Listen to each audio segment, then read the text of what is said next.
আচ্ছা, একটা রবিবার যদি এমন হতো, এই যেমন সকাল সকাল দু চাকার সাওয়ারি করে বেরিয়ে পড়তাম। পথেই দেখা হতো ডুয়ার্সের খ্যাত মহাকাল মন্দির, যেখানে প্রায়ই গজরাজের দেখা মেলে। তেনারা নাকি এখানে এসে প্রণামও করেন। যাই হোক, তারপর এই প্রাকৃতিক জলাধার, যা শুধুমাত্র জঙ্গলের সৌন্দর্য বৃদ্ধি করেছে এমনটা নয়, বিভিন্ন প্রাণীদের তৃষ্ণা নিবারণ করে। এই করে জঙ্গলের নির্জনতার সাথে কিছু কথা বলে আবার এগিয়ে আসতাম এই সবুজ চা বাগানের আদর খেতে। দু চোখ ভরে দেখে, কিছু অভিমান শুনিয়ে শুনে যেই ফিরে আসতাম, অমনি পিছু ডাক, ওই তুই তো ফুল ভালোবাসিস, দেখ তো এই ফুলগুলো দিয়ে বাগান সাজিয়েছি, কেমন লাগছে।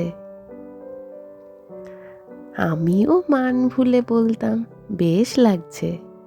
তারপর সে হাতে একটা ঠিকানা ধরিয়ে দিত, বলতো, যা, এখানে উপহার রয়েছে একটা তোর জন্য, আবার আসিস। ঠিকানা খুঁজতে খুঁজতে গিয়ে রাস্তাটা নিয়ে যেত ছোটবেলার স্মৃতিচারণের গলিতে। ঢিল ছুঁড়ে তেঁতুল পাড়ার পর একটা স্নিগ্ধ হাসি থাকতো সেখানে। হয়তো এটাই সেই উপহার, বুঝতে না পেরে এগিয়ে যেতাম। আর দেখা মিলতো এমন একটা মুক্ত প্রাঙ্গণের সাথে, যার মাঝে বয়ে যাওয়া স্রোতস্বিনী কলকল রবে স্বাগত জানাতো। তার ওপর দিয়ে বয়ে যাওয়া মিঠে হাওয়া জড়িয়ে ধরে এক নিমেষে সব ক্লান্তি, মান অভিমান, দুঃখ, রাগ সব ভুলিয়ে দিত। সেই স্রোতস্বিনীর নাম ছিল মূর্তি। সে টেনে বলতো, সখী, তোর সাথে অনেক কথা রয়েছে, বস তো। তারপর আমি না হয় নিস্তব্ধ নির্বাক হয়ে প্রাণচঞ্চল মূর্তির কথা শুনতাম। ঠিক এমনটা।